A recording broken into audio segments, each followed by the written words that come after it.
जाजपुर जिला छतिया स्थित चुआपड़िया ठारे 7 दिवसीय हस्ततंत बयन शिल्प तथा पुस्तक प्रदर्शनी मेलार शुभ उद्घाटन हो प्रदर्शनी मेला तथा छतिया राजदोल मिलन उत्सव में मुख्य अतिथि तथा उद्घाटक भावे बड़चणर विधायक अमर प्रसाद शतपथी जोगदे शुभ उद्घाटन करते प्रदर्शनी मेलार विभिन्न स्टल प्रदर्शन करते। प्रदर्शनी मेलार वरिष्ठ स्तंभकार मिहिर प्रताप दास सभापत्य करता बेले उद्घाटन संध्यार जिला संस्कृति और बयन शिल्प विभाग अतिरिक्त निर्देशक प्रकाश महांती जोग देता बेले जिला स्तरीय प्रदर्शनी मेलार 108 प्रकार विभिन्न सूक्ष्म कारीगरी संपन्न द्रव्यर पसरा खोली बेले प्राय 11टी जिलूर विभिन्न कलाकार ए राजदोल मिलन में प्रदर्शित करते। विशेष भाव में प्रदर्शनी मेलार 80 ऊर्ध्व विभिन्न स्टल पड़ा बेले बहु आकर्षणीय कारुकार्यर सामग्री देखा मिली। तेबे मेला आज को 18 वर्ष ऊर्ध्व वर्ष धरी पालन कर प्रदर्शनी मेला को जाजपुर जिला भाषा और संस्कृति और बयन शिल्प अतिरिक्त निर्देशक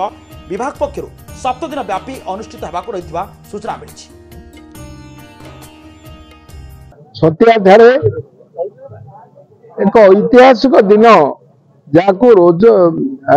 राजदोल मेलन भाव में पालन कर जो राजदोल मेलन ये कार्यक्रम अवसर रे एठी केवल खाली जो भाव मेलन कार्यक्रम हुए ता संगे राधाकृष्ण निश्चित भाव में जुगल मूर्ति विभिन्न सांस्कृतिक कार्यक्रम ता संगे सब अभिनव कार्यक्रम होती हस्त जो शिल्प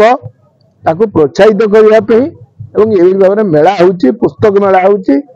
ये गोटे कार्यक्रम एभली भाव में आम केवल शिल्पी मान को प्रोत्साहन करनु आम अतीत को मन पकाऊ आमर संपद कौन देखुची मुझे जे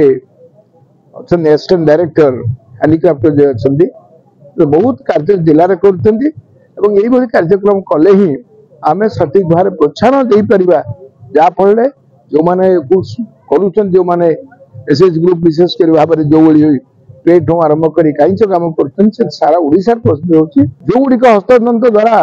जो सामग्री गुड़िक प्रस्तुत होची तार बिक्री होवार एक सुजोग सृष्टि होची।